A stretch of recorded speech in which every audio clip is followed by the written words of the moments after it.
আস্ত রসুন দিয়েও যে এত মজাদার মুরগি ভুনা করা যায় সেটা অনেকেই জানে না, আর ভাবলাম এই জন্য সবার সাথে এই রেসিপিটা শেয়ার করা যাক। এই জন্য সবার প্রথমে ভিডিওটা শুরু করা যাক। হ্যালো এভরিওয়ান, আসসালামু আলাইকুম, welcome back to my another new video. এভাবে করে মুরগি ভুনা করলে মুখের স্বাদ কিন্তু দ্বিগুণ বেড়ে যাবে। আর কিভাবে এত মজাদার মুরগি মাংস ভুনা করলাম তার জন্য কিন্তু পুরো ভিডিওর সাথেই থাকতে হবে।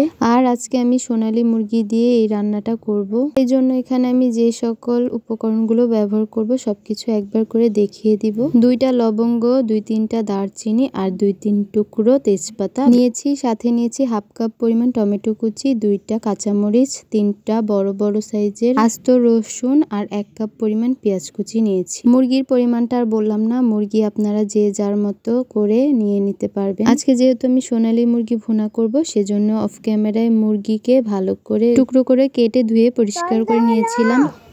এর সাথে নিয়েছি আদা বাটা, রসুন বাটা। যেই পাতিলে রান্না করব সেই পাতিল নিয়েছি, আর পাতিলের ভিতরে সবার প্রথমে সবগুলো মুরগির মাংস দিয়ে দিলাম। 1 চামচ আদা বাটা আর 1 চামচ রসুন বাটা দিয়ে দিব।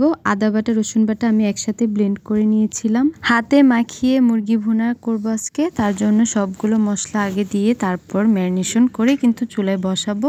আর এইদিকে দিয়ে দিলাম 1 কাপ পরিমাণ পেঁয়াজ কুচি, 2-3টা তেজপাতা দিয়ে দিলাম, আরও দিলাম 2-3টা দারুচিনি। এখন দিয়ে দিব লবঙ্গ, কাঁচামরিচ দিয়ে দিলাম 2টা, হাফ কাপ পরিমাণ টমেটো কুচি দিয়েছি। এইভাবে করে মুরগির মাংসের ভিতরে যদি টমেটো দিয়ে দেন তাহলে কিন্তু মুরগির মাংসের ফ্লেভার এবং খেতেও দারুণ মজা লাগবে। 1 চামচ পরিমাণ হলুদের গুঁড়া দিয়ে দিলাম আর 1 চামচ পরিমাণ ধনিয়ার গুঁড়া দিয়েছি। এখন দিয়ে দিব 1 চামচ পরিমাণ মরিচের গুঁড়া, জিরার গুঁড়া দিয়ে দিলাম 1 চামচ পরিমাণ। সবকিছু একসাথে ভালো করে মিক্স করে নেওয়ার পালা। সবগুলো মশলাকে খুব ভালোভাবে মিক্স করে নিতে হবে। এক্ষেত্রে কিন্তু হাতের সাহায্যে সবকিছু ভালো করে মিশিয়ে নিতে হবে। কে ভাববেন যে তেল দিইনি কেন, তেল কিন্তু আমি সবার পরে দিব। তেল দিলে কিন্তু দেখা যায় মশলাগুলো ভালো করে মিক্স হতে চায় না, তার জন্য তেলটা পরে ব্যবহার করেছি। আর এখানে হাফ কাপ পরিমাণ তেল ব্যবহার করেছি। তেলগুলো দেওয়ার পরে আবারও খুব ভালোভাবে মিক্স করে নিয়ে দেন দিয়ে দিব স্বাদ মতো লবণ। আর এখানে আমি সয়াবিন তেল ব্যবহার করেছি, আপনারা চাইলে অলিভ অয়েল তেলও ব্যবহার করতে পারবেন। মাখানো অবস্থায় এখানে আমি কোনো রকম পানি ব্যবহার করব না। সেম ভাবে দেখতেই পাচ্ছেন লবণ দিয়ে দিলাম, লবণ দিয়ে আবারও সবকিছু ভালো করে মেখে নিব। আর মুরগিগুলোতে যেহেতু কোনো রকম পানি ব্যবহার করিনি সেক্ষেত্রে তেলের ভিতরে কিন্তু খুব ভালোভাবে মুরগিগুলো অর্ধেক রান্না হয়ে যাবে।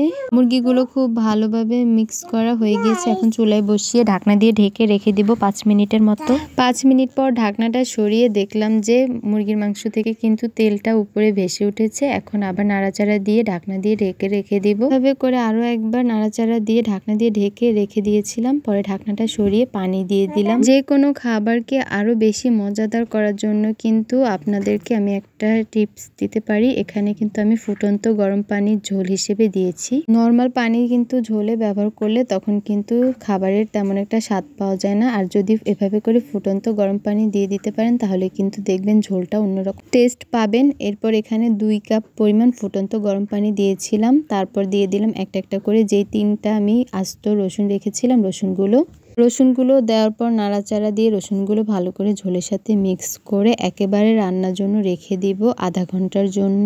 আর এই আধা ঘন্টার ভিতরে কিন্তু রসুনগুলো খুব ভালোভাবে সেদ্ধ হয়ে যাবে আর তরকারিটাও খুব ভালোভাবে রান্না হয়ে যাবে। এরপর আমি ঢাকনা দিয়ে ঢেকে রেখে দিয়েছিলাম। আর এর ফাঁকে আমি ঢাকনাটা উঠিয়ে এখানে জিরার গুঁড়ি দিয়ে দিলাম 1 চামচ পরিমাণ। তারপরে আবারও ঢাকনাটা দিয়ে 2 মিনিটের মতো রেখে দেন নামিয়ে ফেলবো। আর এই ছিল খুবই মজাদার হাতে মাখানো আস্ত রসুন দিয়ে মুরগির মাংস ভুনা। আশা করছি সবার আমার এই রেসিপিটি ভালো লেগেছে। যদি ভালো লাগে তাহলে আমার পেজটাকে ফলো দিয়ে সাথেই থাকবেন। নেক্সট ভিডিও দেখার জন্য অবশ্যই আমার পেজটার সাথেই থাকবেন। Thanks for watching. আসসালামু আলাইকুম।